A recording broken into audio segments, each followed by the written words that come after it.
That seat you just chose near the security checkpoint, the one that looked quiet and convenient, may not be as innocent as it appears. That water fountain you are about to drink from may not have been cleaned in months. And that early arrival time flashing on the departure board may be a number the airline manufactured specifically to manipulate your expectations. Airports and airlines are operating systems right now in 2026 that are designed to influence your behavior, extract your money, and manage your movements in ways that are completely invisible to the unprepared traveler. And the senior travelers in our airport wisdom community who do not know what we are about to share are walking through these systems every single trip without ever realizing what is happening around them. Today we are pulling back the curtain on 15 of the most consequential airport secrets that the industry hopes you will never piece together, starting with one that is active in the terminal right now at this very moment. Those seats positioned near security checkpoints and high traffic corridors, the ones that always seem to be available when everything else is full,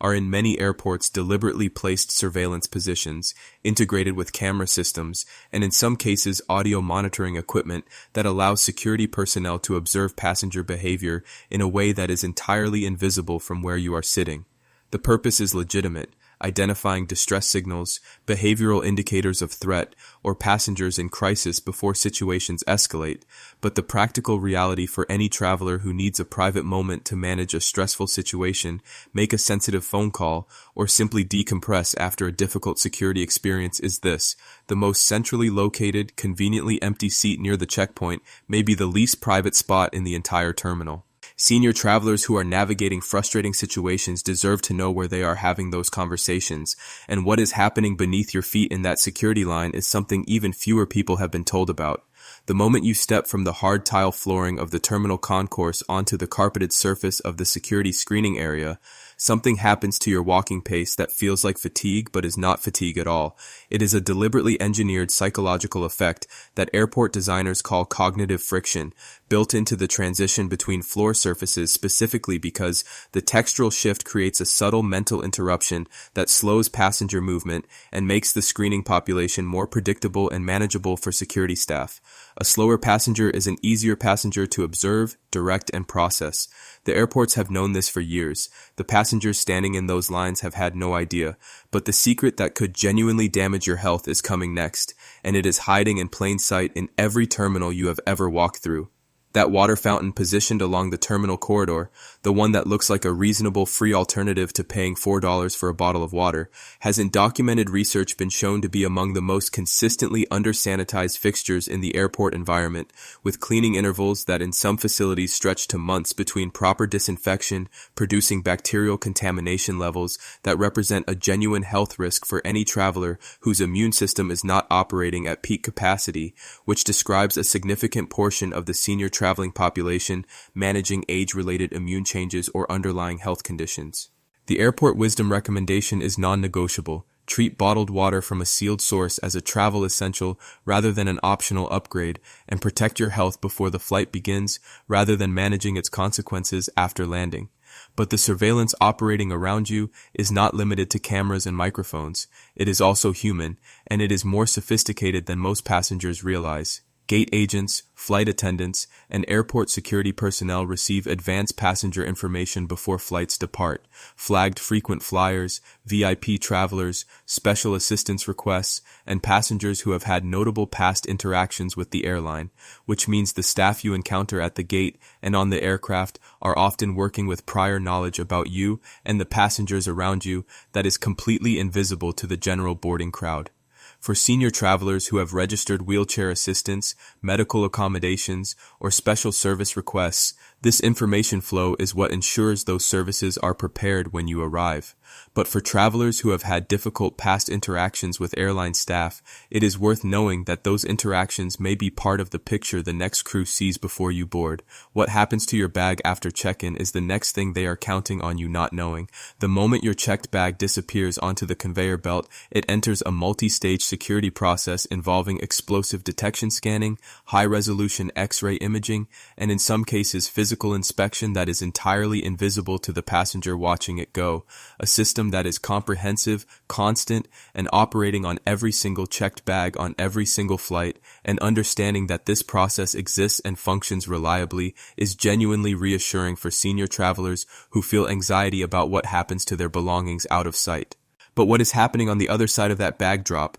In the airline's booking system, in the decisions being made about whether your seat will still be yours when you reach the gate, is one of the most deliberately obscured revenue strategies in the entire industry. Airlines sell more tickets on every flight than there are physical seats on the aircraft. This is not a mistake or an occasional oversight. It is a calculated, data-driven revenue strategy called overbooking, built on decades of passenger behavior modeling that tells airlines with statistical confidence exactly how many confirmed ticket holders will not appear on any given departure, and the gap between seats sold and seats available is calibrated to fill every revenue-generating position while managing the occasional overflow through voluntary and involuntary denied boarding procedures.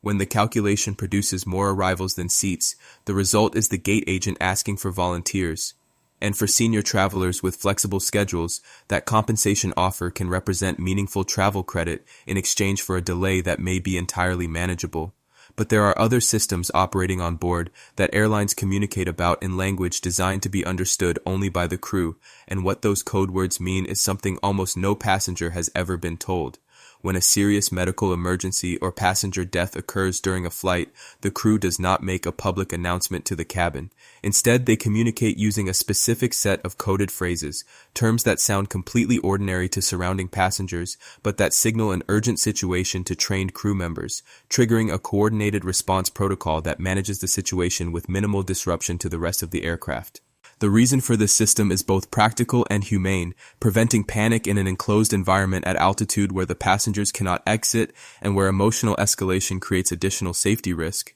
And for senior travelers, the comfort in knowing this protocol exists is understanding that the response to any in-flight medical situation is not improvised but follows a practiced, trained procedure that has been designed and refined specifically for this environment. What is happening to your money at the airport ATM, however, is a system with no humanitarian justification whatsoever. Airport ATMs are positioned at moments of maximum passenger vulnerability, after security, before departure, in international arrivals halls where local currency is immediately needed, and they charge among the highest transaction fees and offer among the worst currency exchange rates of any ATM environment in the world, wrapped in fine print that most travelers do not read until after the transaction has processed. The travelers who never pay these fees are the ones who withdraw the cash they need before they reach the airport, arrange banking that provides favorable rates at destination ATMs, and treat airport ATM access as the emergency last resort it should be, rather than the convenient first option the banks have positioned it as. But the expense trap waiting inside the aircraft itself is one that most passengers have been accepting without question for years. The cleaning schedule of commercial aircraft involves thorough tidying between flights, targeted spot cleaning of visible contamination, and periodic deeper maintenance, but comprehensive full sanitization of the entire aircraft interior, including high-contact surfaces like tray tables, armrest controls, seatbelt buckles, and window shades, typically occurs on a monthly cycle rather than between every flight, meaning that the surfaces you touch throughout your journey have been touched by hundreds of other passengers since they were last properly cleaned. For senior travelers managing immune health, the protective habit that costs almost nothing is carrying individual antibacterial wipes to address the highest contact surfaces at your seat before the flight begins, a 30-second preparation that meaningfully reduces exposure in an environment where thorough cleaning is less frequent than the gleaming cabin appearance suggests. And the pricing system operating around that cabin is built on an assumption about you that is even more aggressive. Every food item, beverage, reading material, and consumer products sold inside the airport security perimeter is priced at multiples of its outside airport retail value, not by accident, not by coincidence, but by deliberate commercial design built on the captive audience dynamic that security creates, where the traveler who has already committed to their departure cannot leave to find a better price, and where hunger, thirst, boredom, and the general stress of travel combine to make the overpriced option feel unavoidable. The travelers who consistently spend the least inside airports are not the ones with the most money. They are the ones who packed snacks, filled a reusable water bottle before security, downloaded entertainment at home, and treated airport retail as a last resort rather than the plan. But what happens to the checked bags of travelers who did not make it to that flight, or whose bags did not make it to them, is a story most passengers have never heard. Checked luggage that goes unclaimed after a certain holding period does not remain in airline storage indefinitely. It enters a disposal process that typically ends with the bags and their contents being auctioned to resale operations, with the proceeds going to the airline or airport authority rather than the original owner, and the practical protection against becoming part of that statistic is redundant identification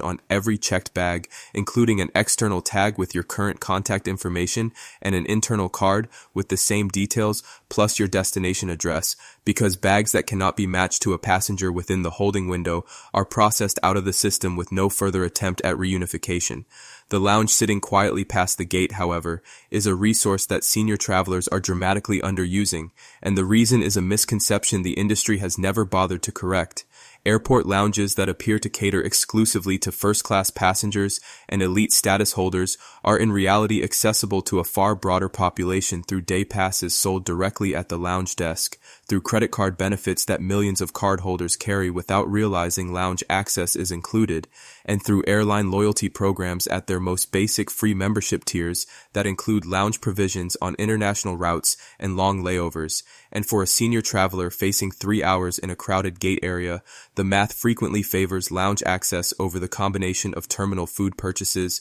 uncomfortable seating, and the general noise and stress of a busy concourse, particularly when the lounge provides free food and beverages that offset the access cost entirely. The early arrival time that just appeared on your boarding pass, however, may not be the good news it looks like. Airlines systematically pad their published flight duration estimates with buffer time that makes on-time arrival performance statistics look favorable even when the actual flight is operating at the longer end of its historical timing range, which means the early arrival you celebrate as evidence of a smooth flight is frequently the airline's cushion landing exactly where it was designed to land. And for senior travelers planning connections, the implication is to base connection time decisions on scheduled durations rather than on hoped-for early arrivals, because the buffer that produced a comfortable connection on one trip may not exist on the next one when actual flying conditions consume the cushion entirely. And the compartment at the front of the aircraft where the pilots occasionally disappear on long flights is the last secret most passengers never think to ask about. On long-haul international flights, the pilots managing the aircraft operate in crew rotations that include designated rest periods in dedicated crew rest compartments separated from the passenger cabin, ensuring that the pilots actively flying at any given moment are rested, alert, and performing within the physiological parameters that aviation safety standards require. A system that is entirely legal, entirely standard across the industry, and entirely designed to address pilot fatigue as the genuine flight safety variable that decades of aviation incident data established it to be. And for senior travelers on overnight international routes, the reassurance is that the operational protocols surrounding every long flight include mandatory rest management built into the crew structure rather than left to individual discretion. And the aircraft you occasionally see taking off with almost no passengers aboard is the final piece of this picture that the industry has never explained clearly. Ghost flights, commercial aircraft operating scheduled routes with very few, or in some cases essentially no passengers, exist because airlines are allocated specific departure and arrival slots at major hub airports and are contractually required to operate a minimum percentage of those scheduled flights to retain the slots, which represent extraordinarily valuable and difficult to obtain commercial assets that the airline calculates are worth more than the operating cost of an occasional empty flight to preserve them, and the economics of that calculation are perfectly rational from the airline's perspective, even as the visual of a near-empty full-sized aircraft departing on schedule remains one of the more surreal sights in commercial aviation. There they are, 15 systems operating in every airport and airline environment you will ever travel through, designed to manage your behavior, protect their revenue, and operate at levels of sophistication that are almost entirely invisible to the unprepared passenger. And the senior travelers in our airport wisdom community who understand these systems move through airports with a composure and strategic awareness that genuinely transforms the experience from stressful and expensive to calm and controlled. Tell us in the comments which of these 15 surprised you most, or share something you discovered about how airports really work that changed the way you travel. Hit subscribe and turn on notifications because Airport Wisdom publishes new insider travel guidance for senior passengers every single week, and we will see you in the next video, because knowing the system is the only way to stop the system from working against you.